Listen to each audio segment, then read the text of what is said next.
Sudarlun PT Pupuk Iskandar Muda Jumat 20 Desember 2019 mengadakan simulasi penanganan tanggap darurat terhadap bencana gempa tsunami dan pelepasan gas di perusahaan tersebut.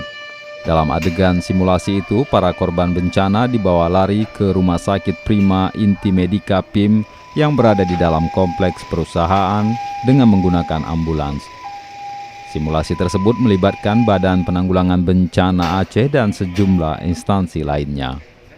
Kegiatan ini bertujuan untuk meminimalisir dampak dan resiko dari suatu keadaan darurat bagi perusahaan dan juga masyarakat sekitar. Mohon informasi apakah masih ada korban yang berjatuhan di area pabrik maupun di area di posko. Dari Loksukun, Jafarudin, Serambi On TV.